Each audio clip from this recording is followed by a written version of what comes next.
Pecados. Sus heridas eran tan profundas que no la dejaban avanzar. Entonces se recostó en el frío suelo envuelta en el aroma del campo de lavandas, mientras tenía la vista perdida en la inmensidad del cielo oscuro. Sus delicadas facciones resaltaban bajo la luz de la luna, que la enfocaba como si fuera un reflector.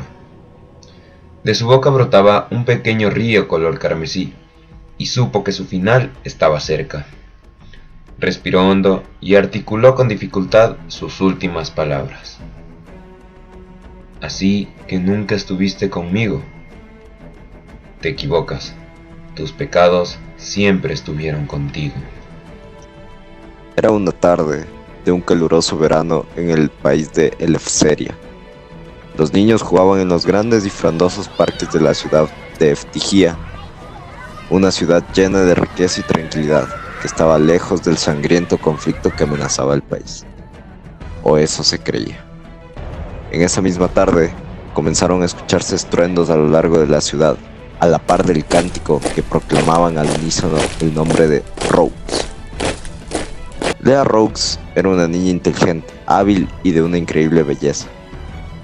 Sus facciones eran delicadas y armonizaban perfectamente con sus ojos azules y profundos como el mar. Su mirada era diferente a la de las demás niñas, porque si bien había dulzura en aquella mirada, también se podía ver determinación y sagacidad.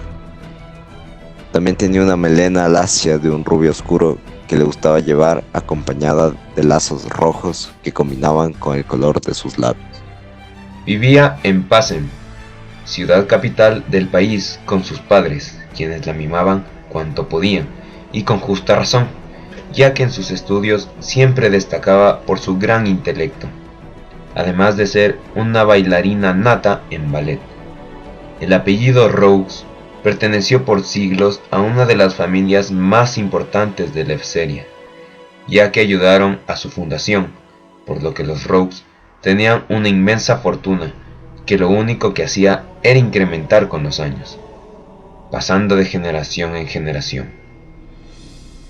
Lea lo tenía todo: padres millonarios, cariñosos y atentos, una mente brillante que asombraba a la cátedra de profesores de una de las escuelas más prestigiosas del país, y gran habilidad para moverse con elegancia y delicadeza en el escenario cada que bailaba. El 7 de noviembre de 1918 se daría lugar a la obra El lago de los cisnes, en el teatro más grande de la capital. Lea practicó arduamente por meses y al fin estaba lista para demostrar que era digna de ser la protagonista de toda la sala. Cuando comenzó, sus movimientos y gestos fluían naturalmente con la melodía. No solo había memorizado los pasos y movimientos, sino que también disfrutaba y vivía aquel momento que la hacía sentir libertad. Sin embargo, el público comenzó a gritar horrorizado. Las personas corrían despavoridas por toda la sala y la pequeña niña no sabía por qué. Sus padres intentaban ir en contra de la multitud para alcanzar a su hija, pero sus esfuerzos eran inútiles. De repente, en toda la sala comenzaron a retumbar el sonido del disparo de armas de fuego, y los gritos de las personas fueron cesando poco a poco, porque la vida se les iba escurriendo del cuerpo. Los autores de este genocidio eran un grupo de soldados del norte de Elefseria, quienes querían hacerse con el control del país. Para Lea, el día que sería el más feliz de su vida se tornó tan oscuro como una noche sin estrellas ni luna. Lea se encontraba parada en medio del escenario, con la mirada vacía y temblando por la masacre que yacía frente a ella. Lágrimas comenzaron a brotar involuntariamente de sus ojos, al ver a sus padres llenos de pólvora y plomo. La niña no podía comprender lo que había sucedido a su alrededor. No sabía cómo reaccionar, sino que tampoco sabía qué hacer. Pasaron los minutos y pude escuchar cómo los artífices de la masacre huían a la par que maldecían, porque el ejército de Pasem había llegado al lugar. Luego de varios minutos de tiroteos, se hizo un silencio profundo. De pronto, percibió el sonido unos imponentes pasos que se acercaban hacia ella. Cuando alzó la mirada, pudo observar a una figura alta y fornida, pero con cara afable. Se trataba del general Laurent. Laurent siempre había sido un amigo cercano a la familia Rogues. Los Rogues siempre lo apoyaron a él y a su carrera militar, porque desde muy joven demostró ser hábil en el combate. Cuando los padres de Laurent murieron en un atentado, fue acogido por los abuelos de Lea, quienes lo trataron como si fuese parte de la familia. El general Laurent y el padre de Lea fueron grandes amigos, y ver que el señor Rogues había sido víctima de la masacre le provocó un nudo en el estómago. Por la gratitud y el respeto que Laurent les tenía a los Rogues, decidió criar a la niña como si fuese hija suya.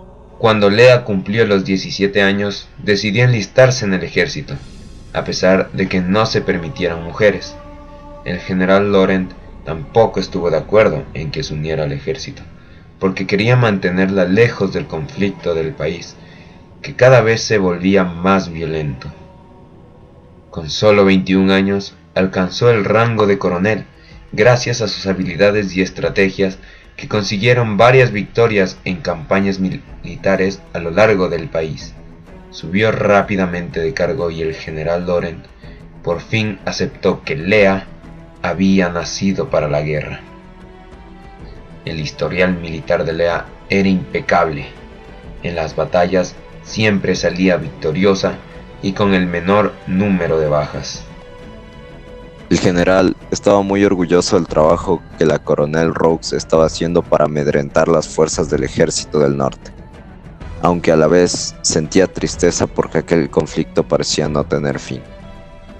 Meses después, se enteró de las viles y sangrientas artimañas que empleaba la coronel para salir triunfante de todos sus encuentros bélicos. Comenzaba a cobrar sentido la rabia, el rencor y el odio que tenía el ejército del norte por ella. El 8 de abril, en medio de una campaña militar, el general Laurent decidió confrontar a Lea por los actos atroces y sanguinarios que había estado realizando a lo largo de los años. Lea lo mira con dureza. El ambiente queda en profundo silencio, con ambos mirándose fijamente el uno al otro y con una sensación de agitación en el aire. Después de algunos minutos, en aquel silencio sepulcral, Lea dice: «Yo solo cumplo con mi trabajo, general». ¿Cómo es posible que digas eso con tanta frialdad? Estabas utilizando niños como rehenes. También has estado esclavizando a escondidas a las personas de las ciudades que tenemos bajo nuestro control. Torturas a los prisioneros de formas espantosas, y eso es solo el principio. ¿Qué tácticas son esas, coronel? Nuestra lucha es por conseguir la paz y el bienestar de nuestro pueblo, no por dominarlo y sumirlo en el hambre y la desesperación. Confiaba en ti para darle fin a la violencia, no para que fuese tu pasatiempo. Voy a tener que relegarte de tus cargos y expulsarte de la milicia. Si el ministro se enterara de lo que has hecho, serías ejecutada. Laurent, agradezco tu preocupación por la escoria a la que he estado dando un buen uso. El ministro está al tanto de mis métodos y no le importa en absoluto. A ellos no les importó masacrar a mi familia. A mí no me importará hacer que deseen morir. Y tú quedas relegado de tus cargos. Por cierto, te tengo un regalo de despedida.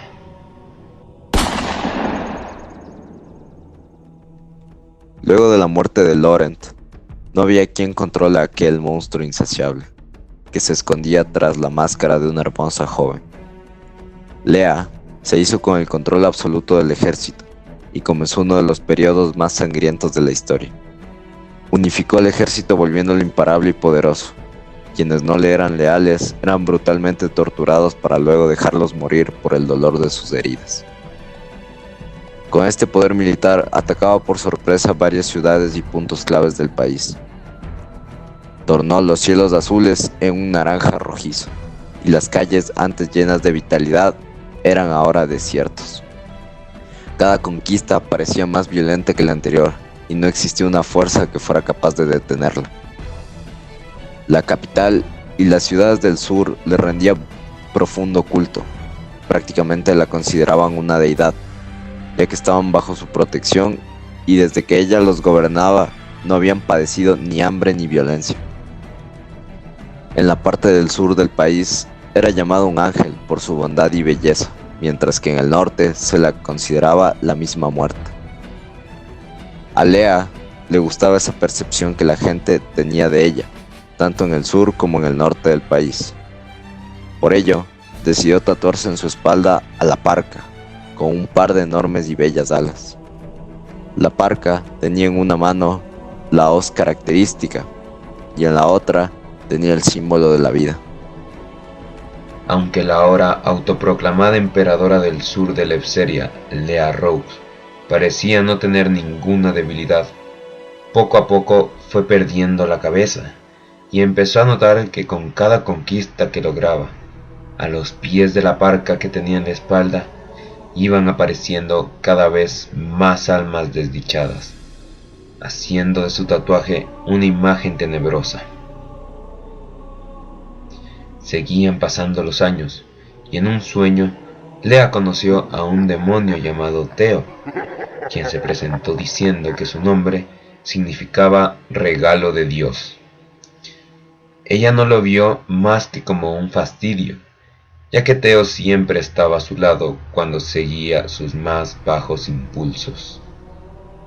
En abril de 1930 era una tarde de un caluroso verano en el país de Lepseria. Los niños jugaban en los grandes y frondosos parques de la ciudad de Eftigia, una ciudad llena de riqueza y tranquilidad que estaba lejos del sangriento conflicto que amenazaba al país. O eso se creía. En esa misma tarde comenzaron a escucharse estruendos a lo largo de la ciudad, a la par del cántico que proclamaba al unísono el nombre de Rose.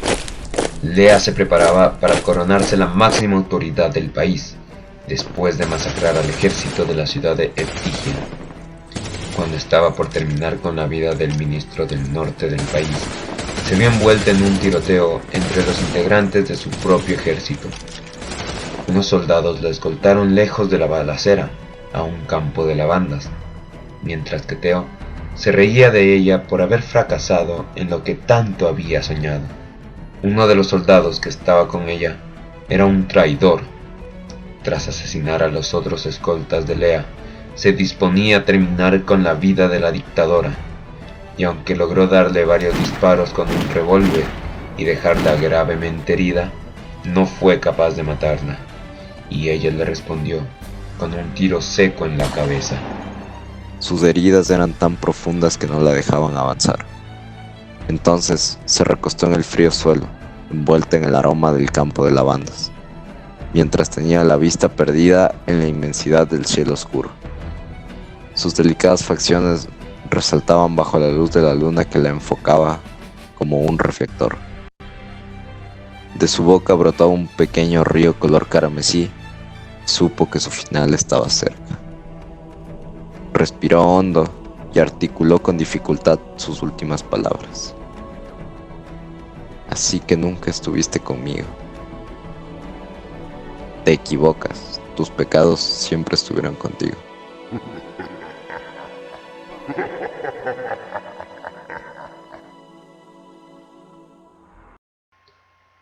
Somos Joaquín Paredes Y Fausto Guzmán.